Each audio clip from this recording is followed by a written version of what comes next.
Hello and welcome to the PropTech Hot Seat on iPropertyRadio with myself, Carol Tallon, the show where we explore trends and technologies driving innovation across the built environment. The show is brought to you in partnership with PropTech Ireland, the hub for innovators, investors and indeed for industry leaders. Apologies to anybody watching rather than listening in today. We are recording from the road, so apologies for the poor visual quality. But as we are experiencing a heat wave in Ireland, such a rare event, there are reasons and excuses for being on the road. So bear with us and we hope the sound quality will hold up. In the PropTech Hot Seat today is Kyle Spencer and David Blumenfeld, co-founders of NextRivet. NextRivet's focus on digital innovation opportunities, supported by an expansive network of solutions, make them the ideal source of consultation for the real estate innovation space. And we're going to learn a little bit more about that. Gentlemen, you're both very welcome today. David, you might just tell us a little bit, what is NextRivet and what is it that you and the team do? Sounds good. Thanks, Carol. Thanks for having us. Thank you. So NextRivet, we are as you've mentioned, a digital innovation consultancy focused on essentially bringing digital innovation into the physical environment. Kyle and I were first started working together at Westfield shopping centers, obviously with a presence there in the UK as well as in Australia and the US. And the goal there was very similar from a broad perspective. How do we essentially keep the property relevant through digital innovation, but also things that are not just digital for digital's sake, but actually, worthwhile and either consumer facing or tenant facing. And so we really, through a number of years there, got to work across a variety of different technologies, again, front end, back end. And so when we saw an opportunity over time, we really saw an opportunity that, many, many other shopping centers were kind of in a similar boat where there's all this digital happening, trying to figure out how to kind of make sense of all of it and how to implement it. And so in late 2019, Kyle and I essentially spun ourselves out, formed NextRivet really to do kind of this kind of digital innovation on behalf of other real estate and shopping center companies. And again, I think the thing that differentiates us from a lot of the kind of larger consulting firms is, we're really there to actually roll up our sleeves and get work done. We kind of like to say strategy is easy, execution is hard.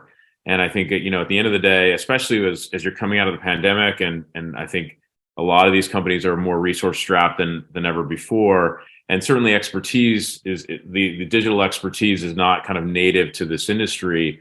It's really how do we come in, not just provide a strategy, but actually provide the pair of hands to get projects done. And I think that's really what we focus on and pride ourselves on. I'm really excited to talk to you both today because, as I mentioned to you before we kicked off, that actually generally in the PropTech Hot Seat, we're talking to founders and solution providers where, there's sometimes an element to the conversation. Have you ever heard the expression, to a man with a hammer or to a man with a hammer, everything's a nail? And it's a little bit like that, founders, and I get it. It is the secret of success. You think you're solving the most important problem and you think your solution is the only way to solve that particular problem. Whereas actually what we know in practice is that there are so many problems competing for resources that actually not all of them deserve to be and are feasible to solve. So it actually is a case of balancing resources. And I agree with you completely. I absolutely think that it does come down to execution, and I believe that this is where maybe we're falling down on PropTech innovation, and that's from an Irish and UK perspective. I don't know, you obviously are operating globally, so your perspective might be slightly different. Can you maybe talk us through what execution looks like for a typical client? Yeah, sometimes it starts again with strategy and what are we trying to accomplish? And I think you're right. It's a combination of two things. Is this the right good idea? But also sometimes, for a lot of our clients, they have 5 good ideas, and they all are good ideas, but they have the time and the effort or the resources to do 2 of those, for instance. And so we can help them take on the third and the fourth. And that starts with, again, what are you trying to achieve? Starting to help them build the product requirements. So finding the right solution. We are solution agnostic. We kind of treat ourselves as Switzerland when we look at our clients. We're not necessarily trying to pitch a particular product. or a vendor or a solution. But what we are trying to do is understand what they're trying to achieve, and then find the right solution in that category to help them, get it across the line. And so we'll help them build the product requirements document. We'll help them understand what they're trying to achieve. We'll build the strategy with them. But then, to David's point, we'll then take it another level. And if they need the help, we will help them go find that solution, and then work with that vendor or that technology solution to begin to implement it. And that can be as simple as project managing the timing, and again taking this piece off of the plate of our clients because they just don't have the time or the expertise, and helping them get it over the finish line essentially. Without being flippant, it's my experience that some business owners don't know what their problems are. So actually, do most of your clients present to you with a set of problems, or actually do you help them identify those? It's really across. It's really a spectrum. I think there are some clients who are like, something as simple as, we know we need to innovate. We know we need to bring digital into the property. We don't know where to start. Or we have some of that. We have some ideas, as Kyle was saying, but we don't know how to prioritize them. To then to the other side, what you said, which is, hey, we have these issues. We're trying to solve for them. We just don't, again, have the expertise or know who we should implement. And so it's really on a case by case basis. We'll come in and a lot of our clients may start with a specific project in mind, and then it kind of expands from there. But we have a number of clients who've said, help us come and understand, help us benchmark what we're doing against property owners around the world. And then once we kind of do that, say, okay, help us prioritize which projects we should get started on, and help us sequence those. And then ultimately, we're now at a point with one client where we've gone through that entire exercise, and now we're kind of on point to execute, a handful of them by the end of the year. I think the benchmarking is a really interesting one, because I think I'm not sure that people outside of the industry realize, but actually this is a very competitive industry, not just from a commercial point of view, but from a reputational point of view. People like to be seen to be first. They like to be leading in certain areas, and they pride themselves on things that, as a company, that their ethos, where they're driving. And actually, that's been a huge competitive driving source. But do we know what the baseline is? So, you talk there about introducing digital into the business, but I would imagine in 2023, you're not meeting any business that doesn't have some element of digital across their business streams.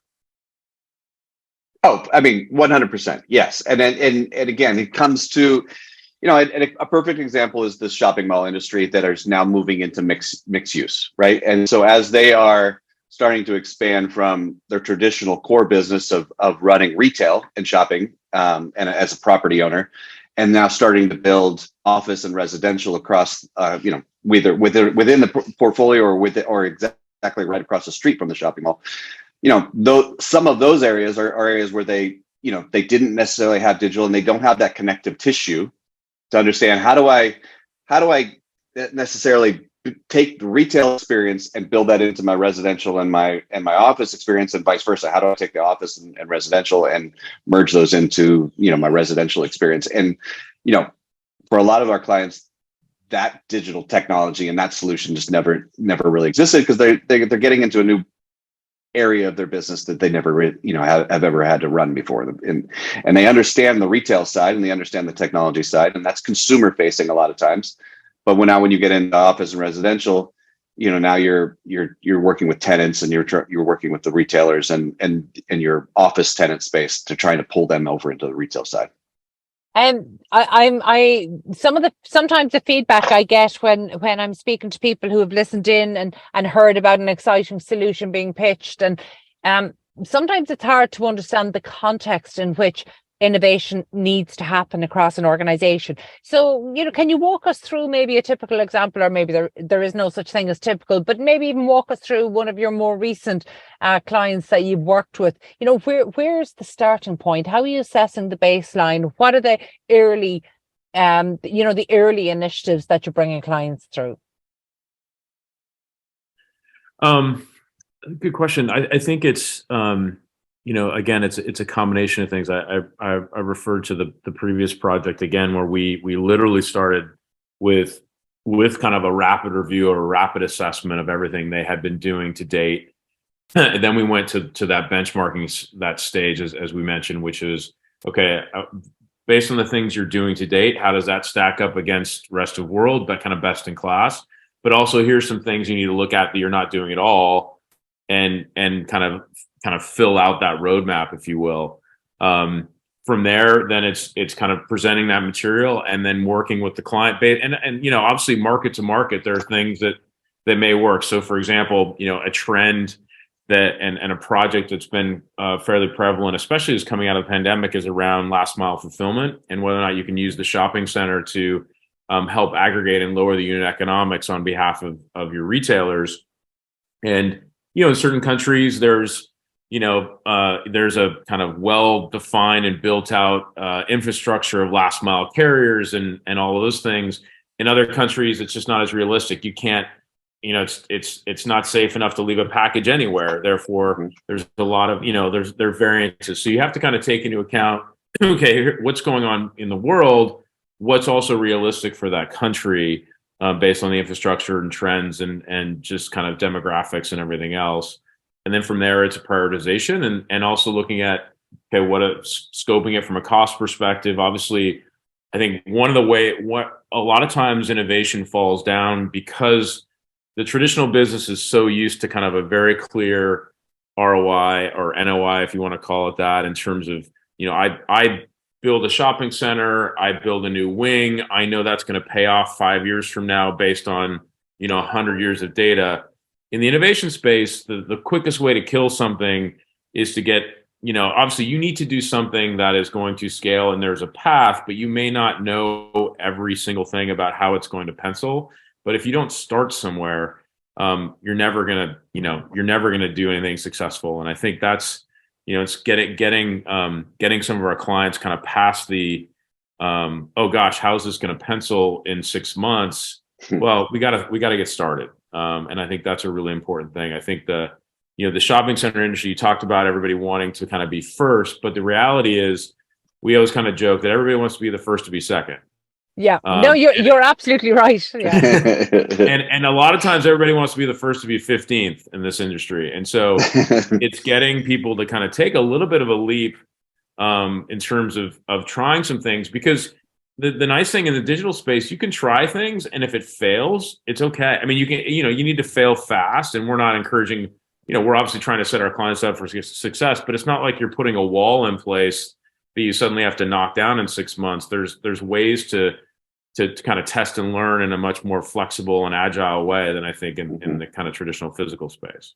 I'm really glad that you brought up the concept of failure, because actually this is not an industry that responds well to failure. And I think that that's possibly because it's such a low margin industry that failure has such a high cost implication. Exactly. However, once you're bringing innovation into the conversation, you have to build in failure, but we can't call it failure because it is part of the process. It's not the final outcome, but actually there will be things that work to a greater extent than others. And whether you call that a failure or a learning, the reality is there has to be scope within the project to do it. And, I think that this is probably where the value of benchmarking comes in. I'm really interested in the global benchmarking that you're doing, because there's such a chronic shortage of data for these more, some of the metrics that are maybe more ESG driven. It can be quite difficult to get access to that information. So when you're embarking on, say, a global benchmarking study for a new client, what kind of metrics are you looking at? Where are the I suppose gaps in our data globally? I mean, I guess it's a long way.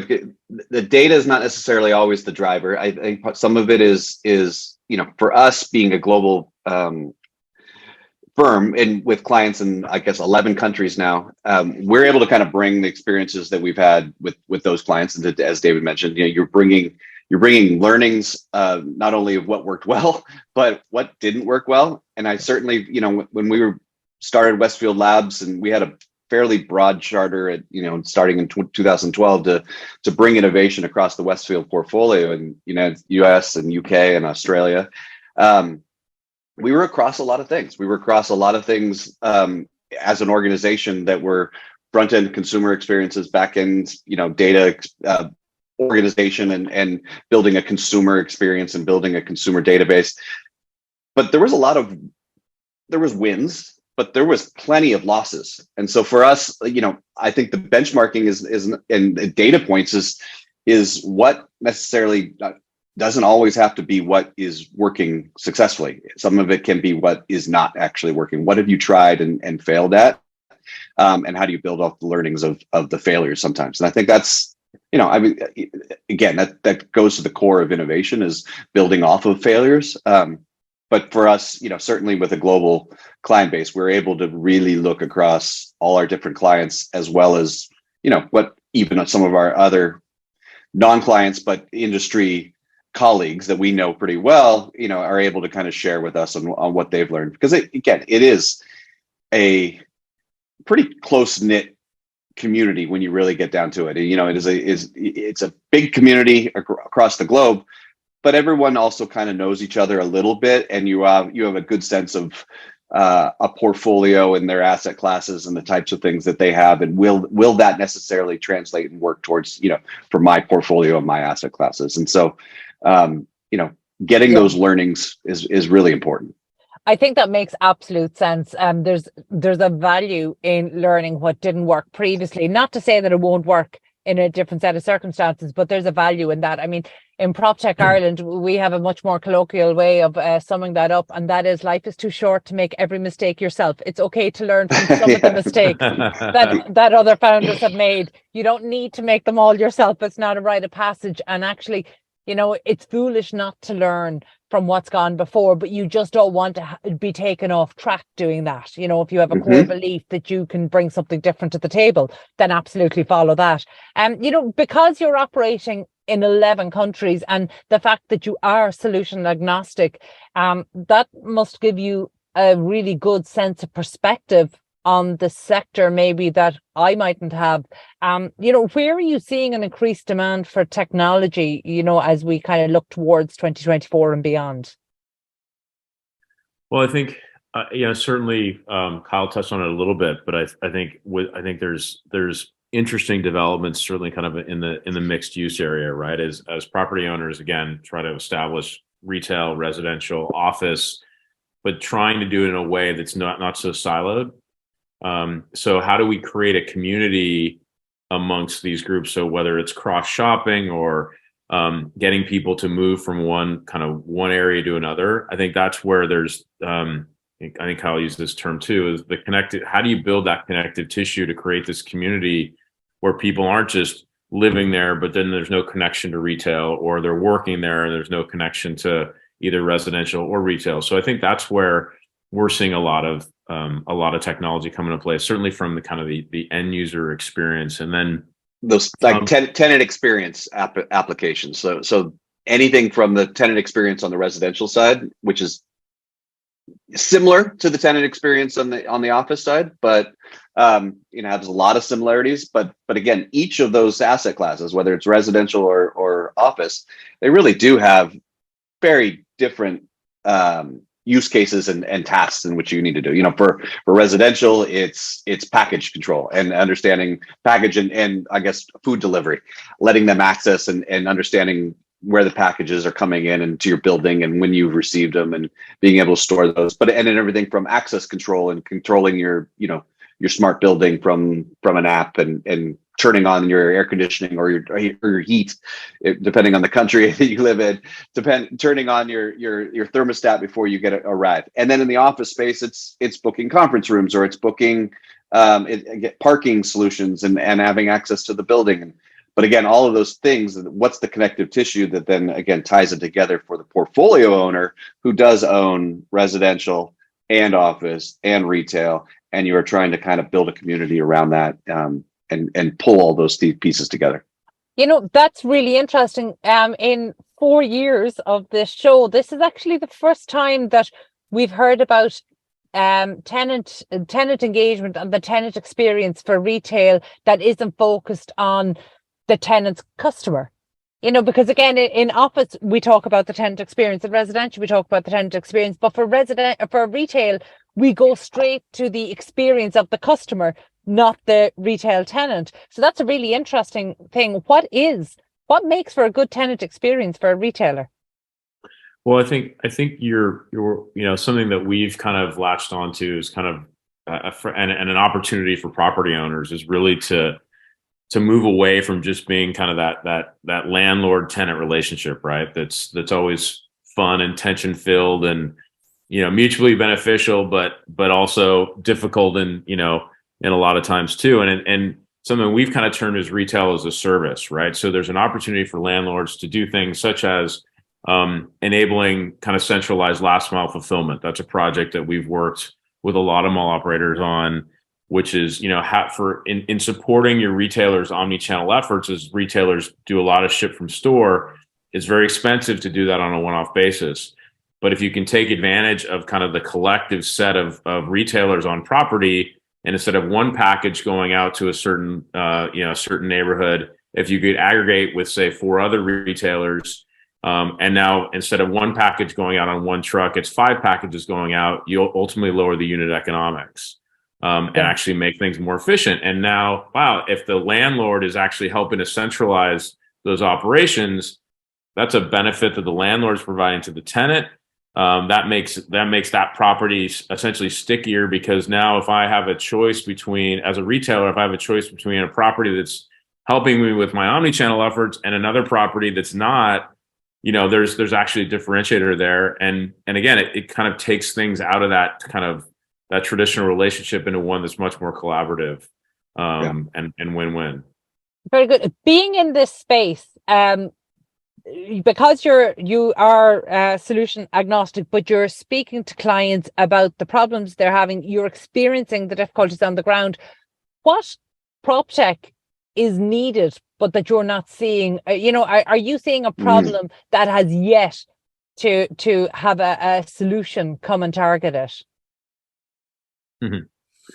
David, do you think? Well, I'll just give one based on what I was just talking about. I think the biggest challenge in things like centralized fulfillment is the ability for retailers to connect their inventory and understand where their inventory is at all times. And it's an age-old problem that we still see, even forget the centralized fulfillment, like from a retailer's perspective, just being able to have, store-based inventory that's tied to their online inventory when a lot of times the systems were kind of built separately. And it's probably something they're talking about 10 years ago, but it's still the case today. We're seeing it's like, when you think about a store relative to a warehouse, the store is just kind of a consumer, kind of a forward endpoint inventory source, right? And you would think that a system could be set up to say, okay, I have my distribution warehouse in the middle of the country or by the airport. Now I have this store that's kind of the tip of the spear close to the consumer, but I don't know it's there, or it's updated every night. It's not in real time. And so that kind of the visibility to be able to do it, a lot of retailers kind of do it a little bit kind of fake it until you make it. Right. Because they know, okay, I know I have a lot of that SKU at that store. We'll just count on that being there versus actually being able to plan for that. I think that's still a needed thing. And obviously then when you're talking about, putting it into a centralized location with other retailers, you've got to have that visibility. So I would say that's a big one right off the bat that's still a challenge for many retailers. Very good. Kyle, have you any insights on this? I was going to go with the same example, unfortunately. No, I think that it's really interesting, and it actually ties in with a point that was made on a show only in the last number of weeks, and that is, it felt like back in 2015 and 2016 we were really focused on the headline worthy, the really disruptive innovation, and actually what we're seeing this year and last year really is more enabling tech. It's just the tech that gets stuff done quicker, more efficient, cheaper. We seem to be in a period that's less about headlines, more about just enabling and getting stuff done. And actually, the industry can get behind that. That's what the Yeah, industry exactly. wanted. There's maybe there's a message in that for everybody who was selling disruption 6 and 7 years ago, that actually the industry just wanted stuff that made their lives easier and better and faster. Yeah. There's this massive wave of AI obviously happening right now, right? We're at this huge tipping point. Yeah. And yet, if you don't have the baseline systems in place, it doesn't matter how good your AI is. Yeah. You're still going to be in the same place.